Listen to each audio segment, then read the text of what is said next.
Assalamu alaikum, Oshkor YouTube kanalımızın görücüleri, bizden kattaluvchilar, jana ошондой эле жылкы сүйүүчүлөр, саяпкер, чабандес, балбандар. Biz bugün Ноокат жергесинен салам айтабыз. Тактап айтканда Ноокат районуна караштуу Токтомот Зылпыйев айылдык аймагынын Калдай айылында турабыз. Калдайдан мындай жакшы эки окшош өспүрүмдөр сатууга чыгат экен. Сиздерге маалымат жеткирип бөлүшүп өткөнү келип калдык туугандар. Сашкакадан сатылат экен.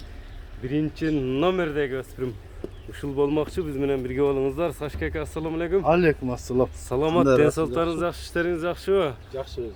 Тайларды сатууга койдуңуз буюрса. Сатууга. Эки тай чыгат экен да окшош, эки тай. Көтең темир көк. Биринчиси ушул. Баштары мынандай кабак каш башкача узун көкүрөктөр да жайында экен. Эми бунун маалыматын берсек, жашынан баштай берели Сашка. Yaş paltaraşka oldu da 1,5 yaş. 1,5 yaş. Paltaraşka. Жашынан өтүп, ошондо булар жазга кунамалабы? Ооба, кунамбы. Экөө чыгат дедиңиз, а? Биринчи эми бою канча чыгып калат? Боюн өлчөдүңүзбү? Boyu 1,50'den ödü de. 1,50'den ödü, 55'ke жетпейт. 55'ke jakın. Азабы бул азыр? Azoluna birincisi 1,55'ke jakın.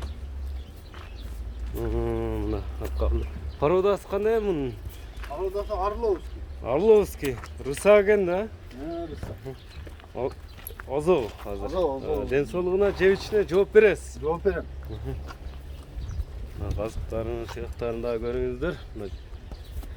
Жал куйруктарыны, кабак кашыны. Бул сугай узун нерсе экен, а? Uzun ha. Россиядан келгенби? Bir ay, 1,5 ay kaldı. Өзүңүз алдыргансыз. Ооба. Мынакей көрүп турасыздар. Рысак сүйүүчүлөргө кличка койдуңуз, койбодуңузбу? Жок. Көктай эле. Kökter. Экөө тең көгөн да, темир көгө. Эми бул биринчи номердегин баасын канча коесуз? Bunun bağısın 155 lira. 155 000 сом. Сүйлөшүүлөр болот, а буюрса? Болот. Жер ичине жооп берем дедиңиз. Бизден алыстабаңыздар, туугандар, мына көрдүңүздөрбү? Рысак издегендерге жат каяктарында тартышка аракет кылайлы сиздерге. Жакшылап маалыматын жеткиришке. Бизден алыстабай туруңуздар. Эми экинчи номерде дагы жакшы курч өспүрүм чыкмакчы.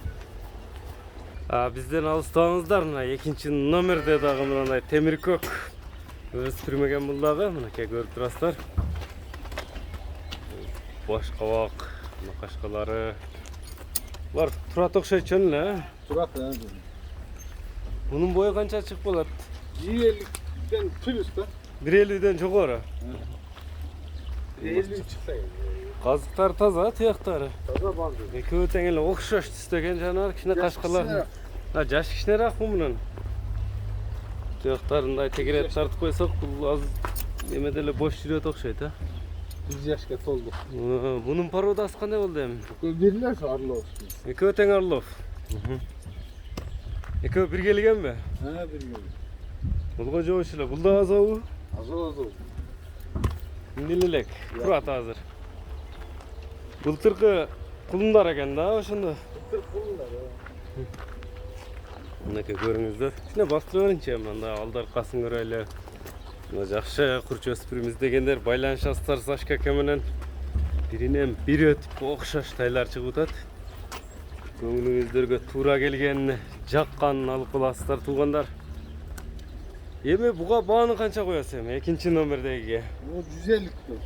150 000 сом. Ha. Каласа дагы сүйлөшүүлөр болот да, мындай соодалашуу дегендей.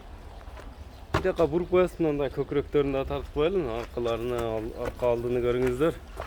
Жобуш эле экен, колго үйрөнүптүр. Bu coğuşrak. Сәл чарчыраак беле.